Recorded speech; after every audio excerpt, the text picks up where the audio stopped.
Pemirsa, nilai tukar rupiah terus terpuruk hingga hampir menembus level 13.000 per dolar Amerika hari ini. Menko Perekonomian Sofyan Djalil mengklaim pelemahan rupiah beberapa pekan terakhir lebih karena faktor eksternal. Membaiknya perekonomian Amerika Serikat disertai menguatnya mata uang negara tersebut dan juga antisipasi kebijakan Bank Sentral Amerika Serikat The Fed berkontribusi terhadap pelemahan rupiah. Seperti apa upaya Bank Indonesia dan pemerintah dalam menjaga stabilitas rupiah yang sesuai dengan fundamental Indonesia, lalu akankah pelemahan rupiah mendorong masuknya investasi asing yang berorientasi ekspor? Kita akan membahasnya bersama Ketua Kamar Dagang dan Industri Kadin Suryo Bambang Sulisto dan pengamat ekonomi Rian Kiryanto. Selain itu kita juga akan bergabung dengan Peter Jacobs, Direktur Departemen Komunikasi Bank Indonesia melalui line telepon. Saya akan sapa dulu Pak Peter. Selamat sore Pak Peter. Selamat sore Mbak Tasya. Iya, Pak Peter, apa saja yang akan dilakukan oleh Bank Indonesia, mungkin langkah-langkah ke depan untuk menjaga nilai tukar rupiah? Iya, pada dasarnya ada beberapa hal yang dilakukan oleh Bank Indonesia secara langsung. Tentunya kalau bicara soal keterlibatan Bank Indonesia di pasar, kami monitor dan hadir terus di pasar. Dan kalau perlu atau tindakan-tindakan seperti intervensi, tentunya kami juga akan lakukan intervensi secara terukur. Selain itu tentunya masalah nilai tukar ini tidak hanya bisa diselesaikan oleh Bank Sentral dengan kebijakan yang ada, tapi juga perlu komitmen dari segenap unsur ya, termasuk pemerintah dalam konteks ini, sehingga memang kami berkoordinasi dengan pemerintah untuk mengambil langkah-langkah khususnya untuk melakukan reformasi struktural dan segala macam hal yang diperlukan untuk membuat indikator makro kita menjadi lebih positif begitu. Oke, dalam beberapa hari ke depan kira-kira prediksi BI akan seperti apa pergerakan rupiah, Pak Peter? Di pergerakan rupiah ke depan memang masih sangat tergantung dengan keputusan FOMC hari ini dan besok ya. Dan juga beberapa indikator-indikator yang yang kita akan lihat ke depan, termasuk juga perkembangan perekonomian di Eropa, di Tiongkok juga akan mempengaruhi. Jadi kami memang terus akan monitor segala macam perkembangan, termasuk juga perkembangan di domestiknya, khususnya juga ketersediaan likuiditas falas yang kita juga coba untuk jaga supaya yang bisa kita yang bisa kita usahakan supaya muncul kestabilan di perekonomian secara domestik dan juga secara eksternal. Oke, kalau boleh tahu angkanya berapa setiap hari yang akan dilepas ke pasar, Pak Peter? Kalau itu memang kita memang nggak bisa disclose angka intervensi kan maksudnya ya. Ya. Ini sangat tergantung juga dengan apa yang dinamika yang terjadi di pasar tentunya. Okay. Beberapa banyak permintaan dan penawaran yang terjadi di pasar. Jadi kami stand ready saja memonitor.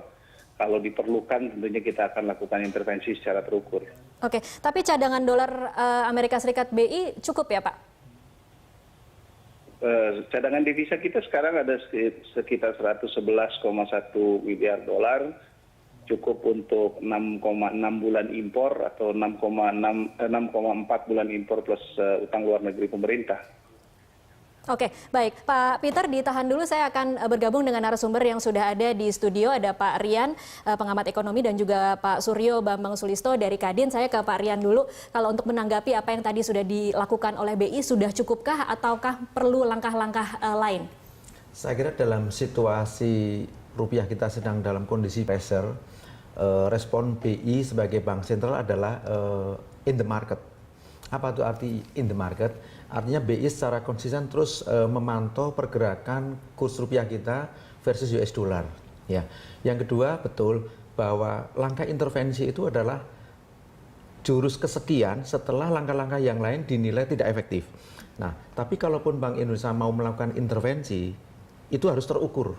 Okay. Tadi Mas Peter sampaikan terukur. Kenapa harus terukur? Karena kedalaman dari pasar uang kita itu kan relatif sulit diukur, ya. Mungkin BI tahu takaran-takaran yang dalam kondisi manageable untuk BI bisa melakukan intervensi. Karena apa?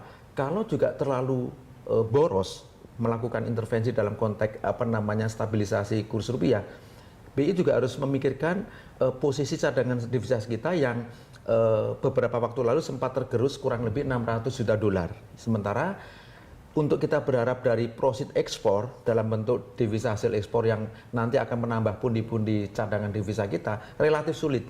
Jadi memang penghematan dari sisi foreign reserve itu penting untuk BI lakukan.